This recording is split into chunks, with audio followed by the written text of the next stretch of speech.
and when I looked out, I saw that we were heading fast upon a series of iron gates set in stone, wickedly arched and crowned with tall spikes. But what unnerved me completely was beyond the gates. A set of doors, heavy and wooden, pointed arch, towering higher than any entrance to any building I had ever seen. Crossed with iron bars and studded with heavy bolts, the doors were set in a great wall that appeared to be protecting whatever waited inside. So paralyzed was I by the sight before me, I did not notice that we had already driven past the first of the 3 spiked gates guarding access to the door until I heard it crashing to a close behind us. Where am I? A short drive onward, and we were at the second gate. I turned to look behind me and saw the gates closing, one after the other, by power of unseen hands, or simply through years of habit. More accustomed were they to being closed than open. Were these gates erected for the protection of this great establishment, for the security of these admirable administrators of magical medicine? Were these prison bars meant to keep intruders out, or to keep its inhabitants in? With each turn of the wheel that brought me closer to the last gate, I tried harder to drown out the answer to my question with whatever music I could conjure into my head. Approaching the third, I began to lose my grasp on reality. I imagined we were going in circles, driving through the same gate over and over again, endlessly circling, as though there were a certain number of rotations that must be completed before access to this unknown world was granted to us. I thought of the lock on the cabinet in my music master's study, the one with 4 lettered plates that had to be rotated a definite amount, and then aligned in a perfect, secret order before it would open. I had once unlocked it.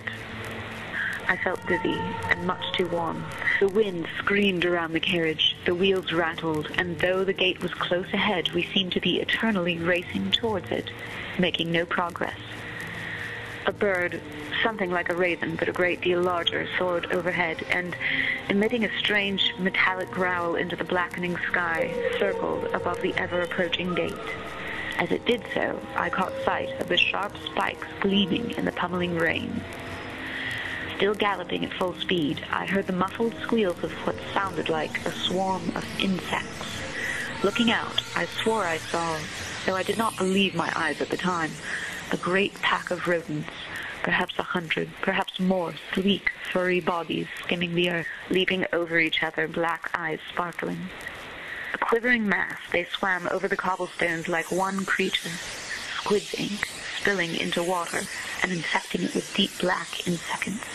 How they were able to keep up with the horses mystified me, and when the swarm dispersed and shot on ahead of us, they darted in and out beneath the wheels of the carriage and around the horses' hammering hooves, yet were never trampled. I followed them with my eyes as they melted together again and slipped beneath the gate to the other side like a gush of dark water, the tide coming in. It was all so ghastly, so intoxicating.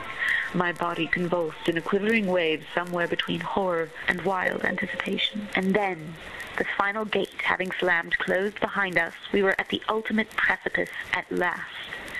3, 2, 1... The doors began to open.